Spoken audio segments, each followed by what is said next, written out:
Muy buenas noches, amigos de Estoy Aprendiendo. Como siempre, es un placer estar con ustedes este día y con este tema tan interesante eh, en cuanto a los neurotransmisores relacionado con algo tan importante para los terapeutas ocupacionales, para los fisioterapeutas, para los fonoaudiólogos y para todas las personas que de una u otra forma participan en el autocuidado de nosotros mismos y de otros. Vamos a revisar cómo esas actividades de la vida diaria que llamamos o que desarrollamos a nivel cotidiano pueden influir de forma directa sobre nuestro proceso neuropsicológico eh, y todas las acciones como tal de nuestro desarrollo como seres humanos. Entonces, bienvenidos a este espacio. Es un espacio corto, pero bastante interesante. Lo ideal es que les pueda compartir y los que estén interesados en leer los artículos que utilicé para poder hacer este espacio, pues con muchísimo gusto me escriben y yo se los paso para que puedan entonces profundizar y podamos entonces reconocer el papel de los terapeutas, no solo el ocupacional, sino de todos los profesionales de la salud en esta parte del autocuidado. Entonces, en este espacio, ¿sí? Hoy voy a empezar puntualmente por la conclusión final. Y es interesante porque todo lo que vamos a revisar nos lleva a esto. Y quiero empezar con esto porque es también la reflexión que vamos a hacer. Básicamente el resumen o la conclusión que tenemos en este espacio es que nuestra neuroquímica, nuestro funcionamiento neurológico puede determinar entonces el autocuidado y que la alimentación, el ejercicio, el sueño del descanso pueden o directamente facilitan que las personas puedan desarrollar habilidades para su independencia. Ahora bien, lo que van a decir es, Luzman, es que el agua moja, eso es obvio, sí, y estoy muy de acuerdo.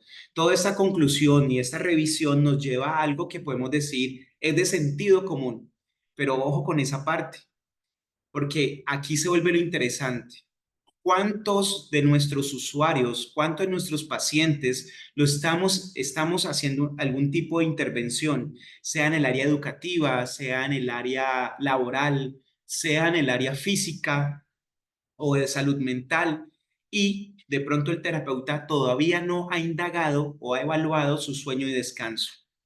¿Cuántos de nuestros pacientes están alimentándose mal, muy mal, ¿sí? Como un niño con déficit de atención, con hiperactividad que desayuna con todo el azúcar posible y cómo eso impacta la parte del tratamiento y a veces los terapeutas todavía no nos damos cuenta de ese proceso.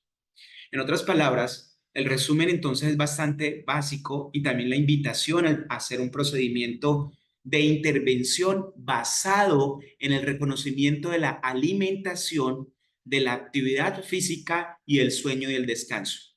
En otras palabras, y les voy a mostrar los artículos, no es posible hacer un tratamiento integral, eficiente y efectivo si no se reconoce cómo está nuestro paciente durmiendo, si está haciendo algún tipo de actividad física, si lo puede hacer, y cómo se está alimentando. Ahora bien, nosotros no somos nutricionistas, ¿cierto? Los terapeutas, terapeutas físicos, ocupacionales, fonoaudiólogos, pero sí sabemos de algunos alimentos y elementos que no van a ayudar al proceso rehabilitador. Sabemos que si estamos haciendo un proceso de rehabilitación en un paciente con evento cerebrovascular y estamos modulando su tono muscular y estamos favoreciendo la atención y la concentración y sigue tomando gaseosas, Coca-Cola y algunas otras elementos muy azucarados, esto va a llevar a que su bioquímica se afecte y por lo tanto su neuroquímica no favorezca el proceso de rehabilitación. Entonces, esto es bastante interesante porque nosotros debemos de reconocer cómo está durmiendo, qué tipo de actividad puede hacer el paciente o el usuario, ¿sí? Y qué tipo de alimentación está ingiriendo y si necesitamos la ayuda de un especialista en el área como un nutricionista sería lo ideal. Entonces, vamos a reconocer eso de pues todos los elementos que conforman la neuroquímica, vamos a relacionarlo con autocuidado, pero yo voy a hacer un poco más allá, o vamos a hacer esta revisión un poco más allá, es qué pasa en algunas patologías o entidades o alteraciones neurológicas. Por ejemplo, ¿qué pasa con los neurotransmisores en el Alzheimer? ¿Qué pasa con los niños con déficit de atención con hiperactividad? ¿Cómo están sus neurotransmisores? ¿Cómo están los pacientes, por ejemplo, con Parkinson? ¿Y cómo se reconocen que los neurotransmisores son o determinan también la evolución del mismo paciente? Entonces, bienvenidos a este espacio y vamos a empezar a reconocer esa neuroquímica.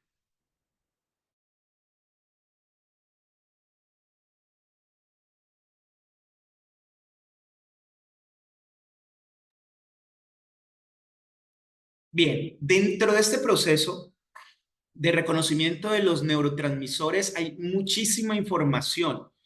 Estamos en un momento que la tecnología, todos los estudios a nivel del metabolismo y de todos los sistemas que conforman nuestra neuroquímica, pues ha avanzado de forma interesante y podemos reconocer ya la influencia de esas sustancias que llamamos neurotransmisores. Por ejemplo, hay muchísima información de cómo el estado emocional, y ya no estoy hablando de discapacidad, no estoy hablando de un paciente, estoy hablando de sujetos, ¿cierto? Sí, en la parte cotidiana, en la interacción que tenemos como seres humanos, y encontramos cómo los neurotransmisores influyen sobre el sistema límbico, que neurotransmisores como la dopamina y la serotonina tienden a alterarse en pacientes con diagnóstico de la depresión, pero inclusive pacientes que no tienen diagnóstico de depresión pueden entonces sentirse con apatía, ¿sí? Con anedonia e inclusive con alteraciones en su estado emocional. Por ejemplo, cambios en el humor, el comportamiento, y esto nos está diciendo que hay una alteración entre su proceso neuroquímico. Este proceso neuroquímico puede afectado, ¿sí? O relacionado directamente con la alimentación. Hay una relación entre toda la producción y la captación de neurotransmisores y la alimentación. Estamos con muchísima información y esto es demostrado, o sea, esto casi que tiene un nivel de evidencia tremendamente alta. Somos lo que comemos. Entonces, la alimentación está o favoreciendo unos adecuados neurotransmisores o está disminuyendo la capacidad para producir algunos neurotransmisores y esto es lo que está realmente afectando muchísimo nuestro funcionamiento. Muchas de las depresiones, muchos de los estreñimientos o inclusive personas que ese término de no se hallan, o sea, personas que tienen dificultades para interactuar, para sentirse bien o cómodos, o inclusive procesos de dificultades en la atención y la concentración, se debe a una inadecuada ingesta alimentaria. Entonces, ahora vamos a hablar un poquito más de cuáles son los neurotransmisores que se dan en esa parte intestinal, pero son la mayoría y se da en la gran cantidad y que influyen directamente en el funcionamiento neurológico. Además de eso, se ha encontrado que los neurotransmisores son los que favorecen todo el proceso de sueño y descanso, pero que además el sueño y el descanso favorece la recaptación y la organización de esos neurotransmisores. O sea que estamos hablando de un ciclo de funcionamiento entre los neurotransmisores y una actividad de la vida diaria tan importante y la que más le dedicamos tiempo, que es el sueño y el descanso. Esto es muy interesante porque a veces nosotros no sabemos cómo está durmiendo nuestros pacientes. Tenemos un niño síndrome Down, pero preguntamos cómo está durmiendo. Tenemos una persona con Alzheimer o con evento cerebrovascular, hacemos todo el tratamiento, pero sabemos cómo está durmiendo y estamos dando herramientas para poder entonces favorecer ese sueño de descanso. Esto vuelve, ¿cierto? Y justifica este proceso de intervención desde los neurotransmisores. Además, Otros sistemas están también favoreciendo esa parte de los neurotransmisores, por ejemplo, el líquido cefalorraquídeo. Algo muy interesante del líquido cefalorraquídeo es que es la sustancia o digamos el elemento que más producimos a lo largo de nuestra vida. Es más, toda la vida, todos nuestros días en que estamos vivos, estamos produciendo líquido cefalorraquídeo. Se dice que más o menos podemos producir unos 400 a 500 mililitros de líquido cefalorraquídeo diario. Lo producimos y lo absorbemos. Y la función, dentro de todas las funciones que tiene el líquido seborraquídeo, ¿cierto? Como ser un protector, ejemplo y un protector y que absorbe, por ejemplo, mucho impacto de nuestro cerebro con respecto al cráneo, que favorece toda la parte de la, digamos, de la hidratación y el escaneo del funcionamiento neurológico a través de ese recorrido que hace por todas las diferentes estructuras de nuestro cerebro, tiene entonces algo bien interesante, es que también tiene un funcionamiento desde los neurotransmisores, está favoreciendo no solamente la recaptación de neurotransmisores, sino la medición de los mismos. Un ejemplo bastante interesante es cuando tenemos guayabo. Guayabo, ¿cierto? Aquí, pues en el Valle del Cauca, Colombia, le decimos cuando hemos tomado alcohol.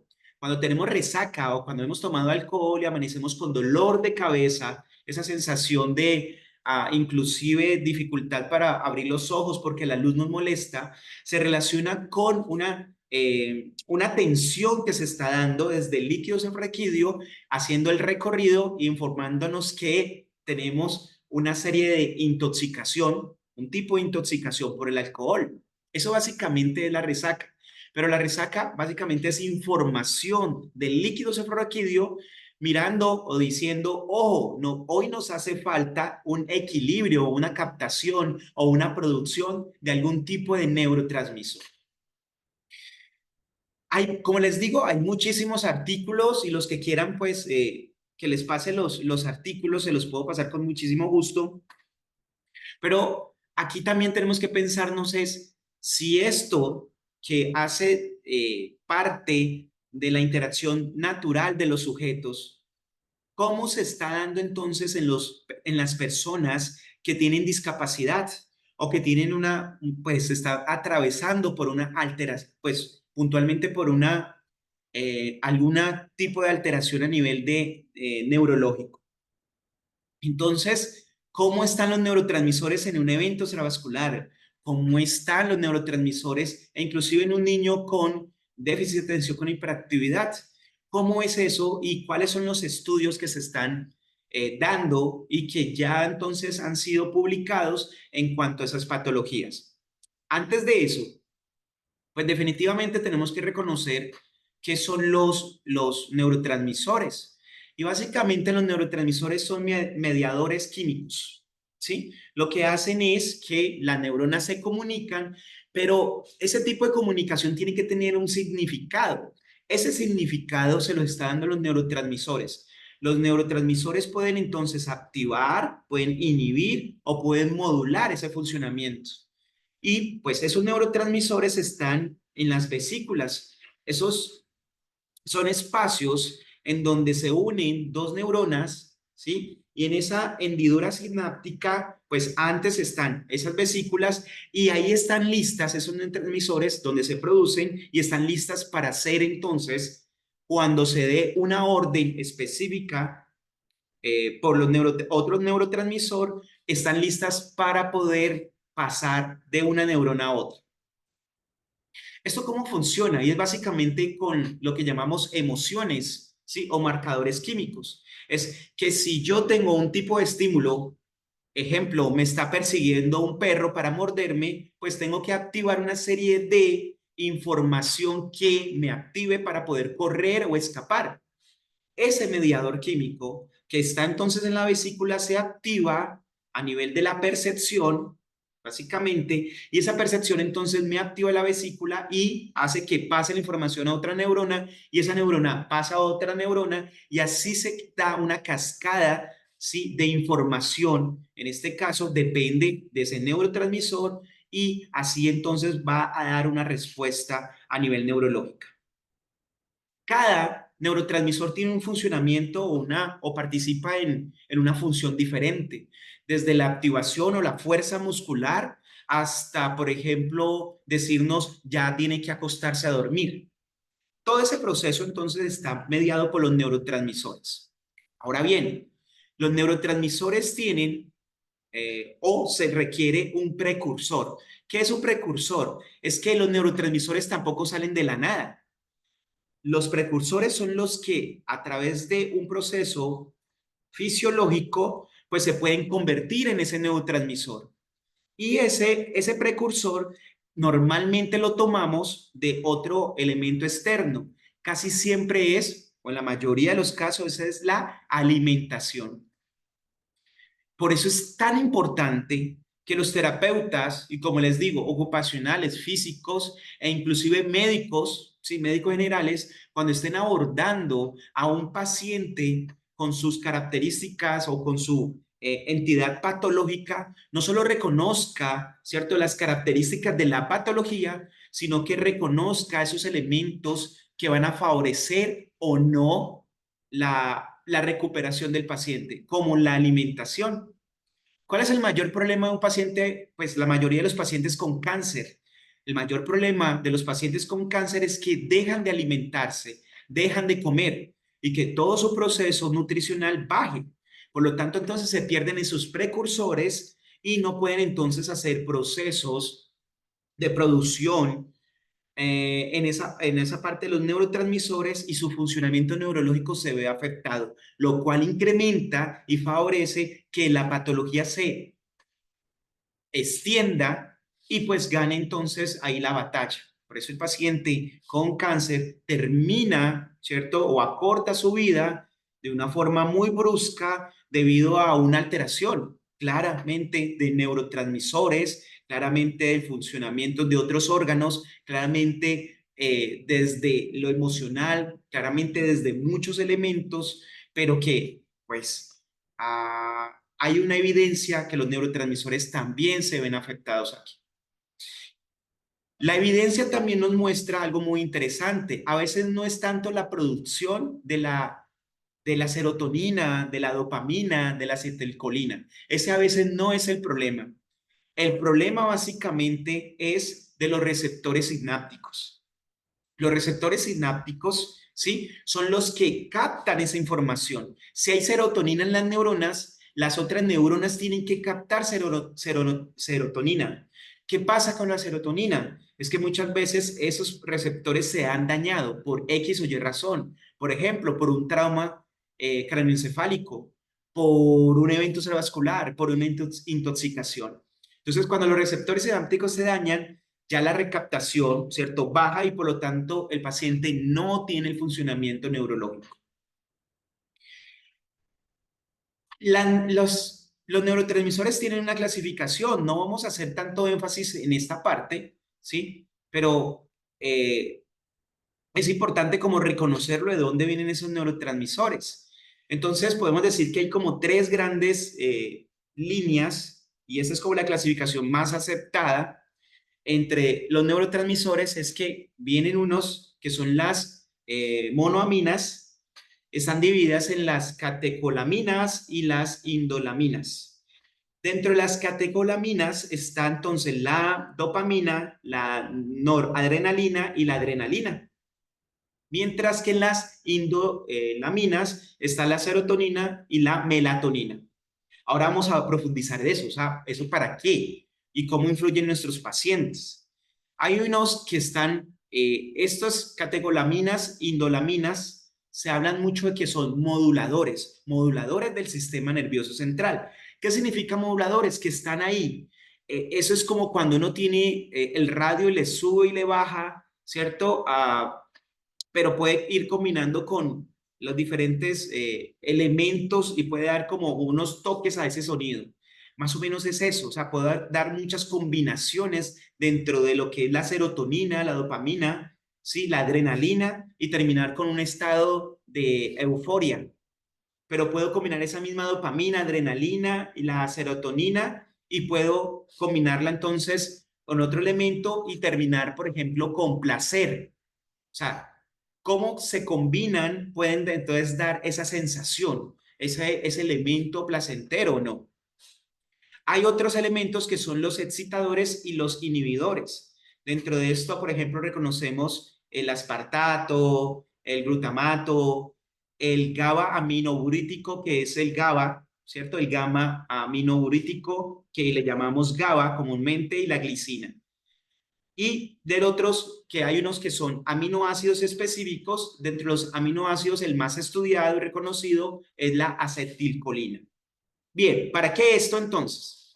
Dentro de las catecolaminas les decía que está entonces la dopamina, la noradrenalina y la adrenalina. Y ellos tienen un precursor. ¿El precursor cuál es entonces de estas catecolaminas? La tirosina. ¿Dónde encontramos la tirosina? La tirosina la encontramos en los alimentos. O sea, una alimentación adecuada, ¿sí? Es la que nos permite poder tener elementos o este aminoácido para poder después tener que ese se transforme en dopamina, noradrenalina y adrenalina. ¿Esto básicamente para qué? Por ejemplo, en patologías como el Parkinson, ¿cuál es el mayor problema del paciente con Parkinson? El mayor problema del paciente con Parkinson es que la sustancia negra que da entonces información al putamen, ¿sí? O que organiza el putamen, que hace parte de los núcleos de la base, no está recibiendo adecuadamente información o neurotransmisor de dopamina. Entonces, esto hace que la dopamina, como es un regulador, un modulador del movimiento, el paciente empiece a experimentar procesos de dificultad el movimiento muy caracterizados con la rigidez.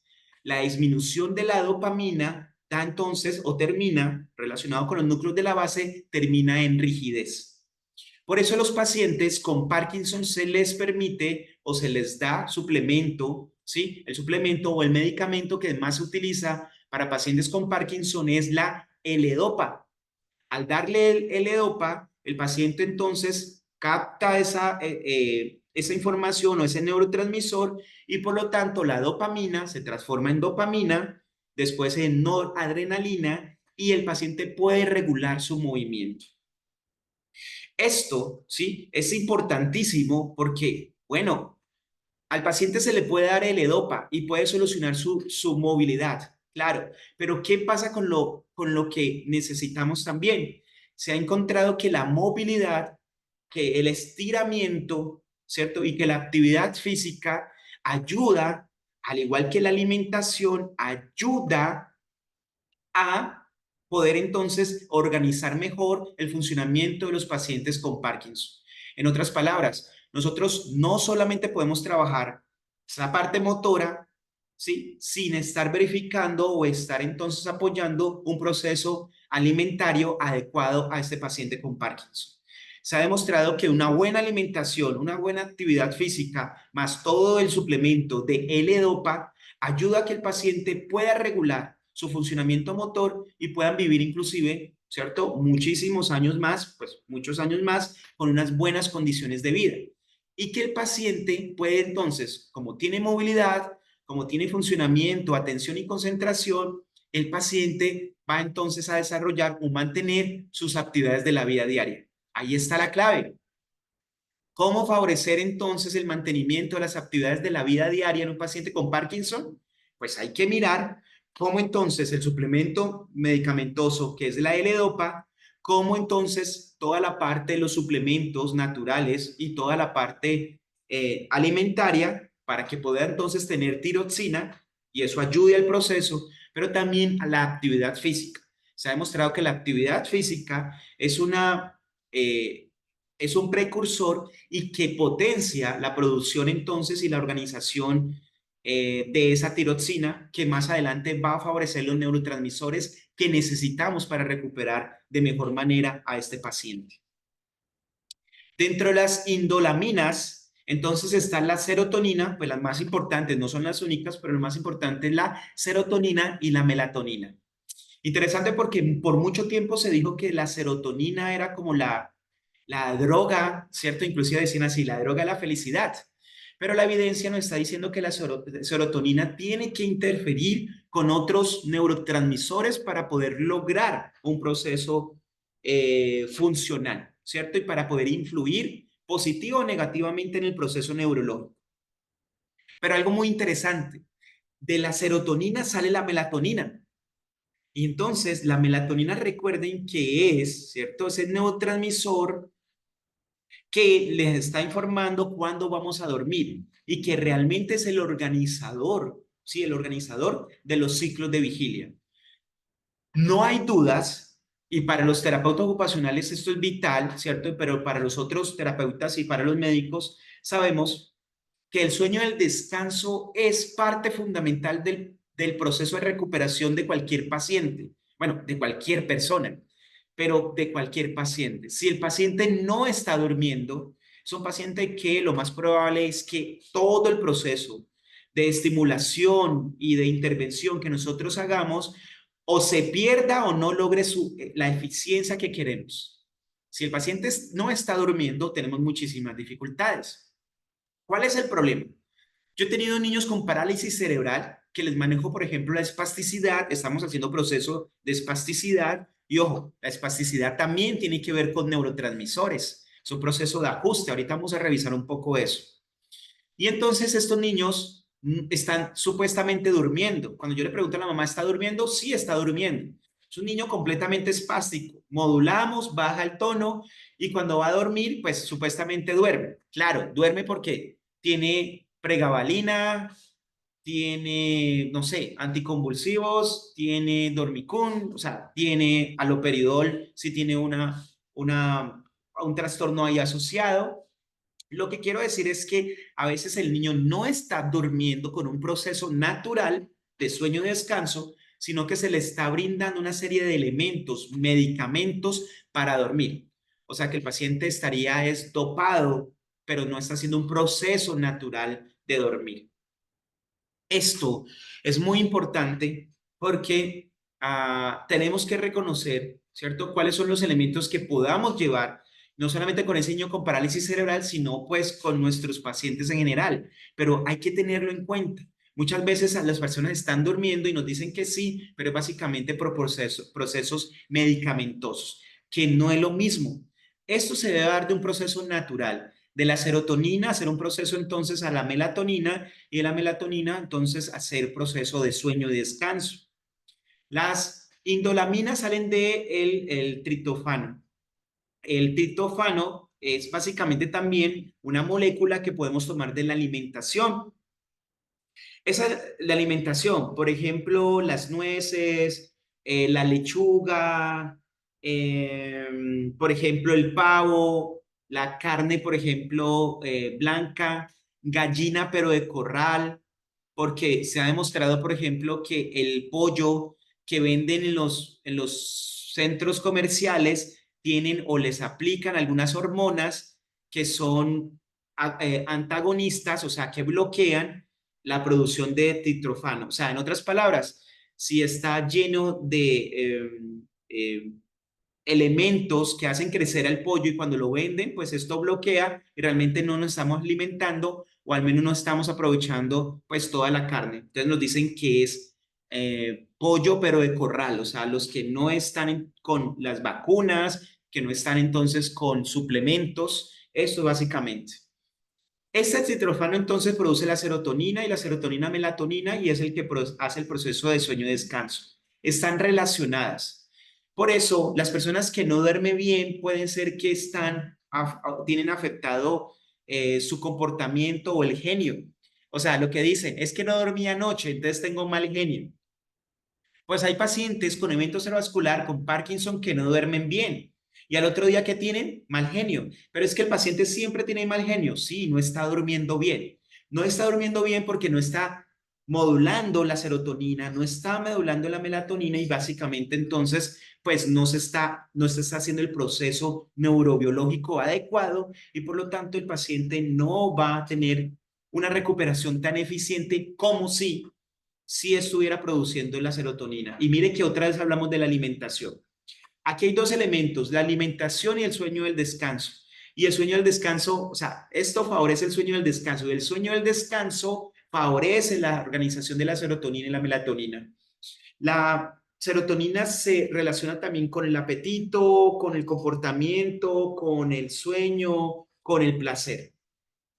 Y entonces se ha encontrado en los niños con trastorno, déficit de atención con hiperactividad, que sus niveles de serotonina se han aumentado, pero que a la vez cuando se aumenta la recaptación del mismo no es el más adecuado.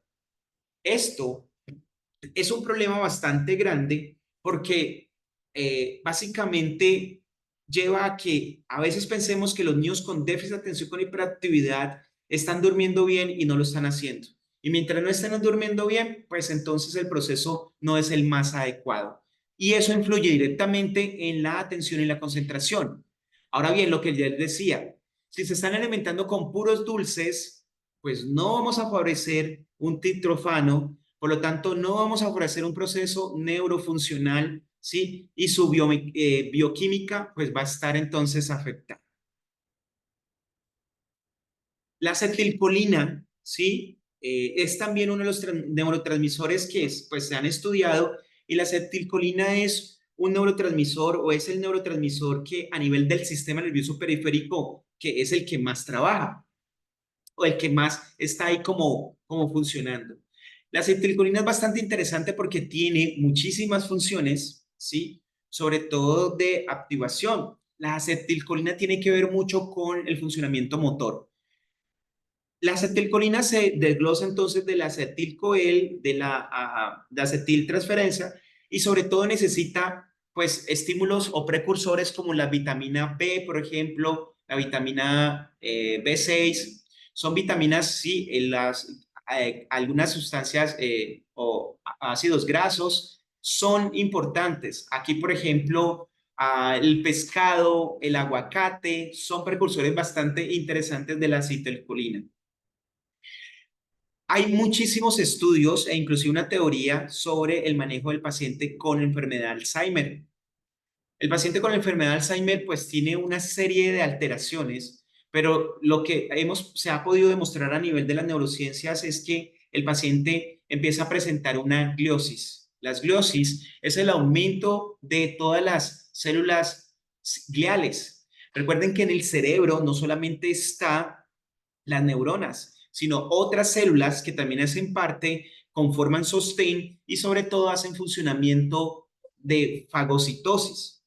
Esa fagocitosis hace entonces, eh, hace que se limpie el cerebro constantemente. ¿Qué pasa en la enfermedad de Alzheimer? Por diferentes marcadores genéticos y alteraciones, como en la acetilcolina, ¿sí? La acetiltransferasa también se ve afectada y deja que empiece en un proceso de gliosis. Gliosis entonces es el aumento de ese tejido y cuando aumenta ese tejido se va perdiendo, como se va perdiendo el tejido a nivel cerebral. Esto limita entonces los engramas neurológicos, ¿cierto? O sea, las conexiones entre las neuronas y también hacen que cuando se vaya a conectar una neurona con otra, pues haya diferente o un bloqueo en esa información. Por eso el paciente con Alzheimer va perdiendo su funcionamiento cognitivo, porque hay un bloqueo entonces de esa neurotransmisor. Y esa neurotransmisión hace que el paciente, por ejemplo, se olvide del nombre del hijo, ¿cierto? Va después perdiendo funcionamientos como la atención y la concentración y básicamente, pues el paciente termine en un funcionamiento cognitivo muy bajo. Ahora bien, hay que entender que la enfermedad de Alzheimer, ¿sí? Es una enfermedad neurogenerativa, o sea, no hay posibilidades, ¿cierto?, de curarla y el paciente progresivamente va a perder funcionamiento cognitivo. Pero se ha encontrado que en la intervención del paciente con enfermedad de Alzheimer, cuando se hace activaciones, por ejemplo, musculares, los estiramientos, las elongar el músculo, por ejemplo, da información propioceptiva, da información tendinosa y esa información tendinosa entonces también favorece la aparición y la absorción o la captación de la acetilcolina. O sea que entre más actividad física, o pareciera que la actividad física es un protector bastante interesante en la enfermedad de Alzheimer. No quiere decir que pues ningún deportista no va a tener Alzheimer, pero se ha demostrado que en cuanto el funcionamiento motor, ¿cierto? O sensoromotor, con una buena alimentación, ayuda o son factores que disminuyen la posibilidad de desarrollar enfermedad de Alzheimer y que a la vez, cuando el paciente ya tiene la enfermedad, hacer actividad física, alimentarse adecuadamente, y sobre todo hacer movimientos de estiramiento y elongación ayuda al tratamiento del paciente con Alzheimer y disminuye pues la evolución tan rápida que puede tener un paciente con Alzheimer.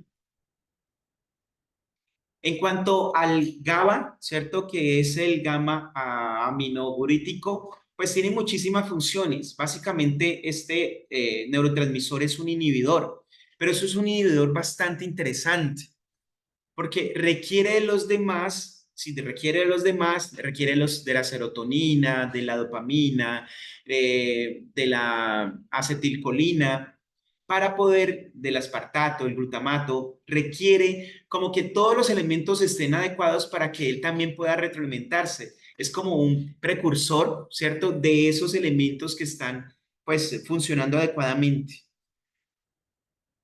El GABA, sí, tiene muchísimas funciones, sobre todo periféricas, pero se ha demostrado que es un protector contra el cáncer.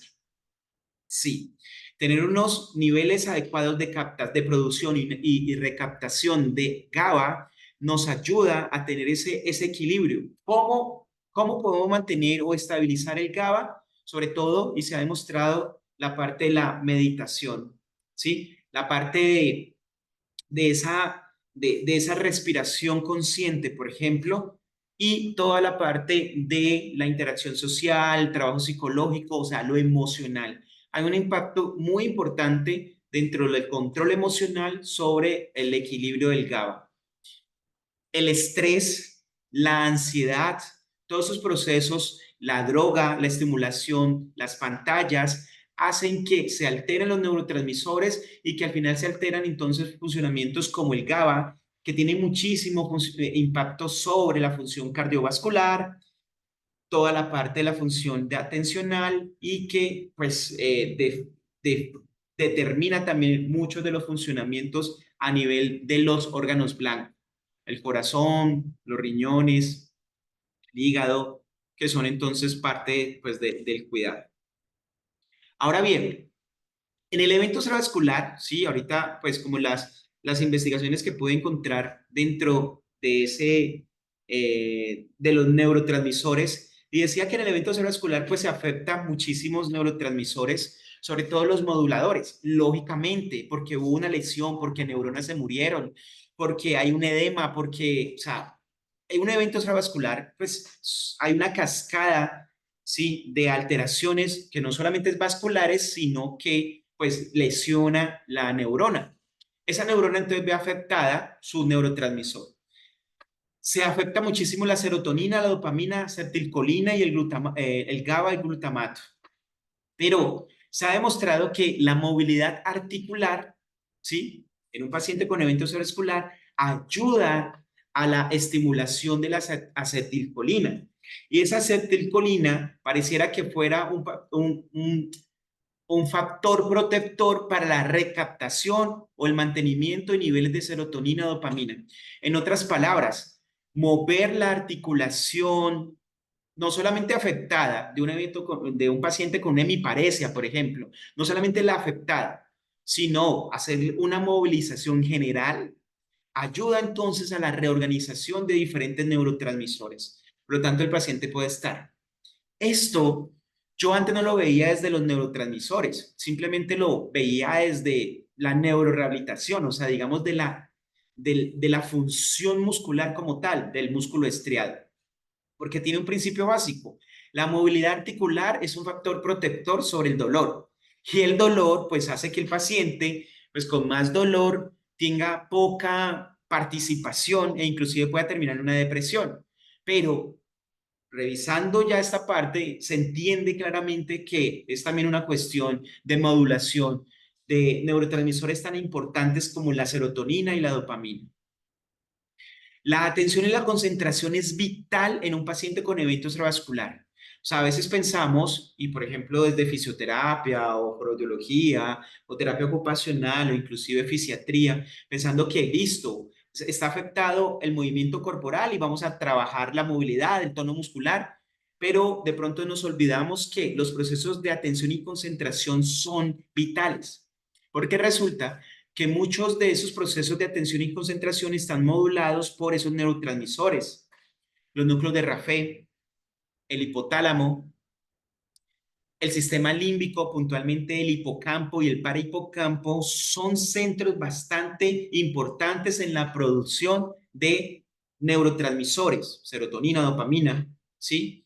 Y aunque la mayoría de serotonina se produce en el intestino, ¿sí? Por eso la alimentación nuevamente la tenemos acá, la recaptación en esas zonas es muy importante. Entonces la atención y la concentración también es muy importante. Por eso terapias como Perfetti tienen un impacto tan interesante, ¿sí? Y a nivel de la neuroquímica en el paciente con evento cerebrovascular. La estabilidad, los alcances y las actividades con un propósito, o sea, las actividades centradas en tareas son determinantes. Y esto básicamente es porque produce neurogénesis. Los neurotransmisores, al estimular las conexiones entre neurona y neurona, lo que estamos haciendo es estaremos reconectando a nivel del cerebro. Y si de pronto esas dendritas o esos axones pues, se dañaron definitivamente, podemos crear nuevas conexiones. Entonces, pues ahí se habla que aparece la neurogénesis,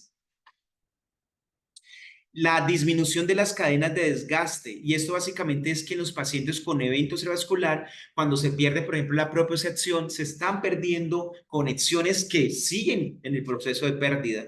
Por eso un paciente cuando tiene evento cerebrovascular tiene que seguir en el tratamiento terapéutico.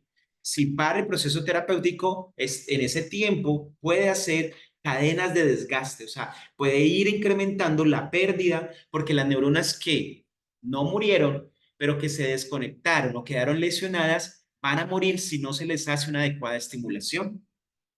Y definitivamente en el evento cerebrovascular es un generador glial. Y en el evento cerebrovascular es importante porque el generador glial me crea sostén, me crea fagocitosis, que lo necesito también, y también es hace la disminución importante del edema, que en las primeras fases, sobre todo en la aguda, es uno de los grandes limitantes que tenemos en los pacientes con evento cerebrovascular.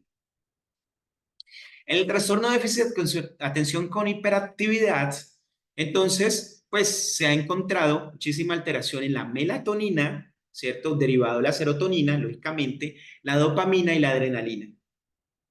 Y esto básicamente pues se da por los moduladores. Y encontramos que el niño con déficit de atención con hiperactividad está modulado o arriba o muy abajo, ¿cierto? Por ejemplo, cuando están muy tristes y se puede a la apatía, a la agresión, pero su activación motora es bastante alta, ¿cierto? Entonces hay digamos, una alteración bastante amplia en esa parte de los neurotransmisores. Eso se ha demostrado. Lo que pasa es que tiene un matiz tan grande, depende de las características, de las herencias, para darle el significado a toda esa alteración en la modulación. Pero la serotonina, dopamina, adrenalina y melatonina son las que más se encuentran alteradas, o arriba o abajo, ¿no? ¿Cómo podemos entonces o cuáles que pueden estimular esa parte? La respiración. La respiración es un proceso interesantísimo, además porque la respiración se relaciona directamente con la estimulación del tallo cerebral. Y el tallo cerebral, a través de el bulbo raquídeo, el puente y el mesencéfalo, es también un facilitador y productor interesante de neurotransmisores y también favorece por conexiones la recaptación. Recuerden que aquí estamos hablando de percursores, vesículas, pero la recaptación, ¿cierto? Esa captación es muy importante y a veces los medicamentos se basan en ese principio, en la captación, o la demasiada captación o la poca captación. Básicamente, pues la atención, las cargas de peso. ¿Por qué las cargas de peso? Las cargas de peso es un estimulador básicamente de la acetilcolina, pero que después por regulación me reorganiza la adrenalina, que es a veces esa es tremenda euforia, esa emoción que pueden experimentar los niños con déficit de atención, con hiperactividad, ¿cierto? En algunos momentos. Entonces, básicamente su proceso es modulador y es un fortalecimiento dendrítico, ¿cierto? Hablan de un término nuevo que se llama dendrofiliasis y es que en los niños con déficit de atención con hiperactividad hay unas conexiones, inclusive unas muy buenas conexiones a nivel de las dendritas, pero que estas conexiones a veces se conectan y se afianzan solamente en lo que él percibe o que él considera que es importante y deja de prestar atención a otros elementos. Entonces, esa dendrofiliasis lo que hace es como activar otras conexiones, ¿cierto? Aumentando los niveles de atención y concentración y por lo tanto entonces ramificar de mejor manera y tener más opciones de respuesta o adaptación en cuanto a los contextos. En otras palabras, mejorar el comportamiento. En la enfermedad, por ejemplo, Alzheimer, encontramos, ¿sí? Hay una, eh, una hipótesis en cuanto al funcionamiento en el Alzheimer y es entonces sobre las células colinérgicas. Las células colinérgicas entonces son las que más adelante, ¿sí? Me van a, entonces a determinar el funcionamiento de neurotransmisores tan importantes como la acetilcolina, ¿sí? También encontramos entonces antecedentes como la noradrenalina y definitivamente la serotonina y la dopamina siempre están ahí. Se ha encontrado que entonces en la enfermedad, la elongación muscular, la estimulación de la atención y la concentración y la estimulación olfativa, que muchos terapeutas, por ejemplo, dejamos de lado y no utilizamos, la estimulación olfativa, son elementos bastante interesantes para la estimulación. ¿Por qué? Porque bajo esos elementos estamos estimulando el bulbo olfatorio, toda la zona prefrontal y estamos estimulando la reorganización o al menos el mantenimiento, el mejor mantenimiento de la amígdala. Y eso se ha demostrado que disminuye, por ejemplo, muchas de las reacciones bastante fuertes que encontramos en los pacientes con Alzheimer, al menos en las fases moderadas o severas. O sea, la agresión, esa dificultad para tener un comportamiento adecuado en un contexto y parece que el paciente lo va disminuyendo y pues entonces el manejo se hace un poco más fácil. Recordemos igual, como les decía, o sea, el Alzheimer es una enfermedad neurodegenerativa que no se va entonces a terminar. Pero miren que en esto siempre hubo tres elementos que la teoría nos dice, tres elementos. Aquí, ¿qué hay elemento? Actividad física, alimentación, sueño y descanso. En este es actividad física. Sí, el niño con déficit de atención con hiperactividad necesita moverse, necesita tener espacios de juego, necesita, o sea, no es que usted ya se mueve todo el día, quédese quieto, necesita moverse, necesita actividad física, pero dirigida, organizada. Y muchos niños con buena o con una adecuada conformación de la actividad física regulan esa información, regulan esos neurotransmisores y tienen la tendencia a tener mejor comportamiento en los espacios que antes no lo tenían. La alimentación y el sueño del descanso, toda la parte de evento cerebrovascular y así podríamos decir que yo creo que todas las patologías e inclusive no patologías, esos tres elementos que son tan importantes y que van a determinar nuestro autocuidado. A veces pensamos en autocuidado en vestirnos, claro, pero es un resultado. Amarrarnos los zapatos, sí es un resultado. Pero hay actividades no más importantes, pero sí determinantes a nivel de de la bioquímica, que la llamamos entonces actividades de autocuidado. Hacer actividad física es parte del autocuidado.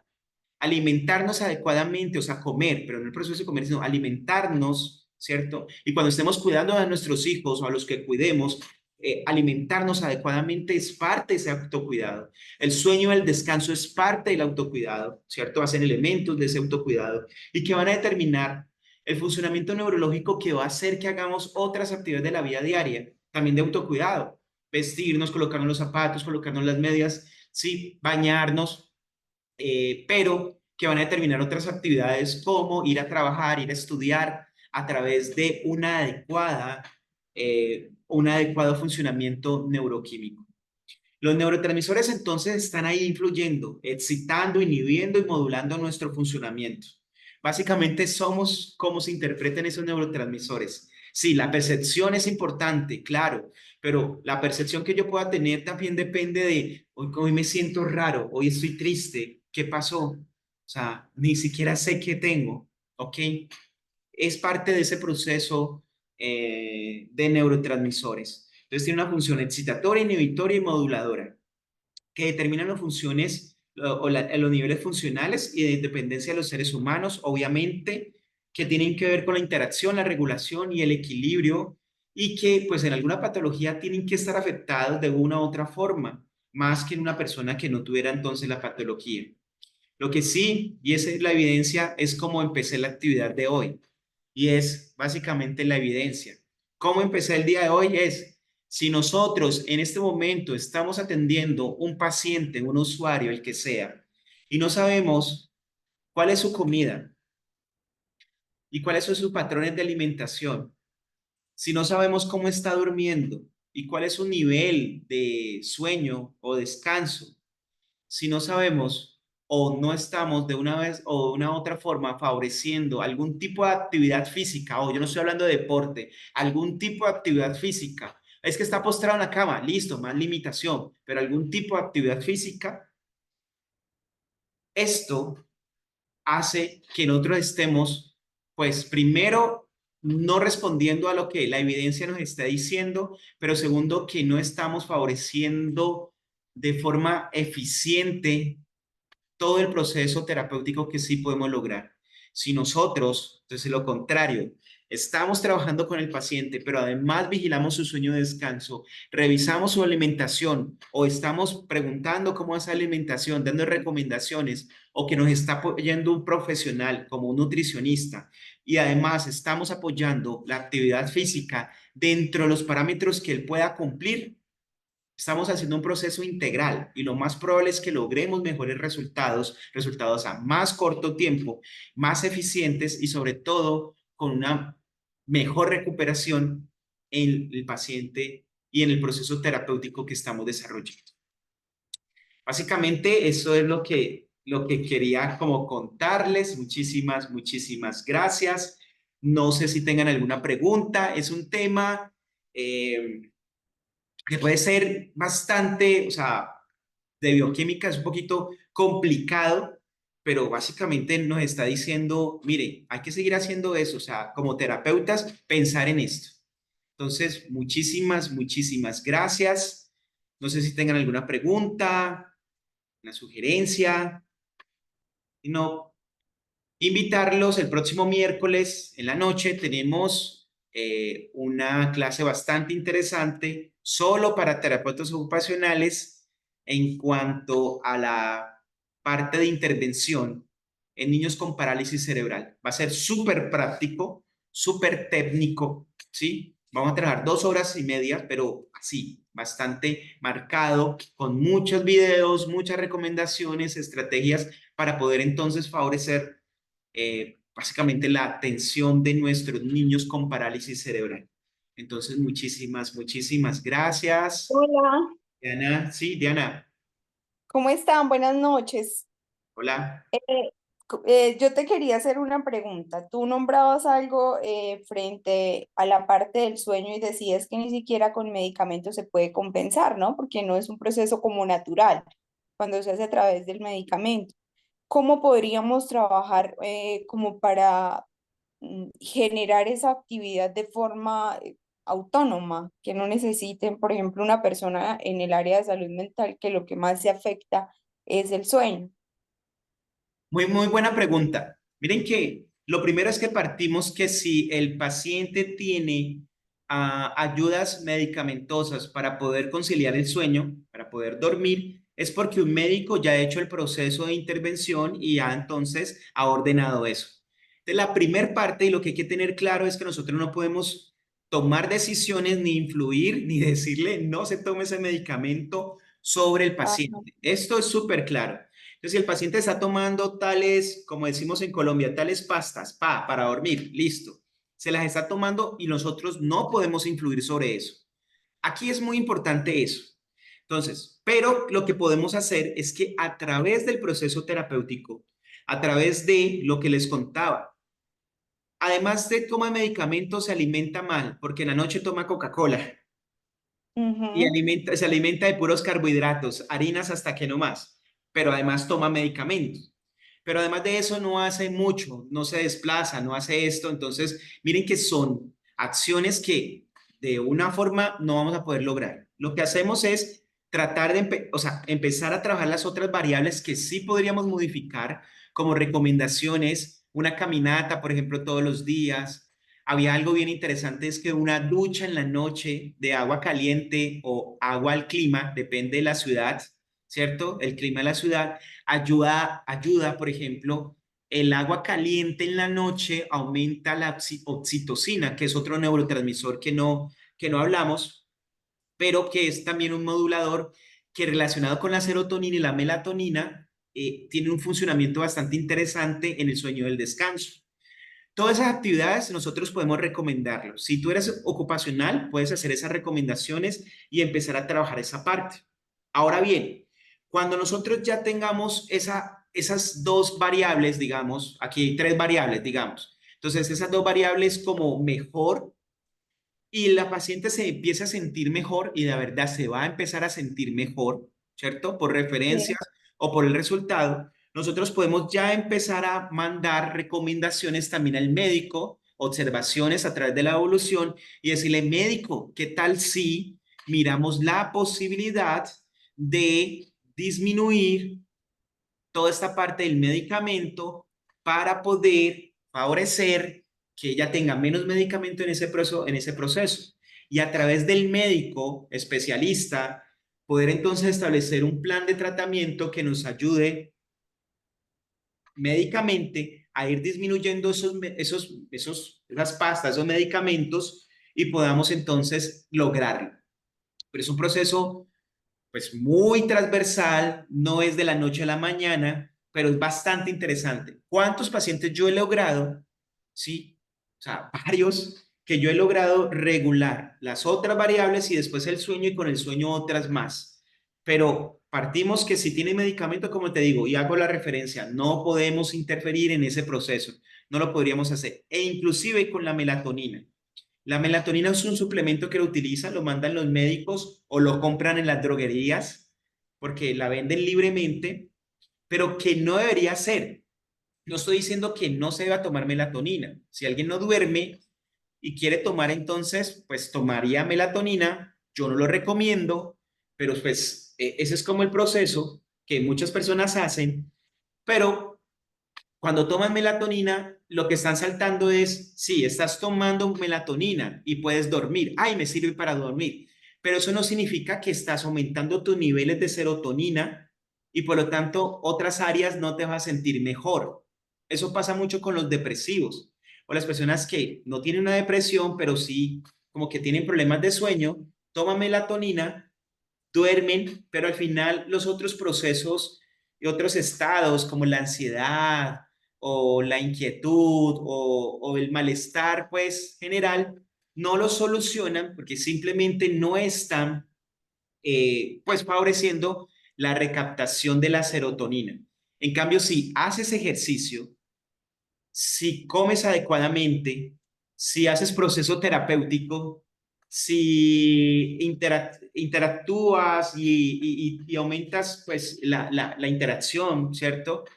Eso hace que nosotros, que se puede ir regulando adecuadamente y el paciente vuelva a tener buenos niveles de sueño y descanso sin ni siquiera tener suplementos de melatonina, ¿sí? Entonces, esto es bastante interesante, hay que trabajarlo, pero se puede lograr. Y bueno, esto es lo que hace un trabajo en equipo. Pero el paciente, la verdad, mejora muchísimo. Cuando suspenden los medicamentos, al menos para dormir, el paciente mejora, tiende a mejorar muchísimo, Lógicamente, si necesita medicamentos para otra cosa, para la ansiedad, para otros trastornos, a nivel de salud mental, por ejemplo, pues tiene que seguir utilizándolo. Pero el paciente durmiendo, el paciente mejora mucho, mucho, mucho. Muchas gracias. Dale, Diana, con mucho, mucho, mucho gusto. Que estés bien. Dale. Bueno, si no tienen entonces de pronto más preguntas, muchísimas gracias. Nos estamos hablando. Que estén muy bien.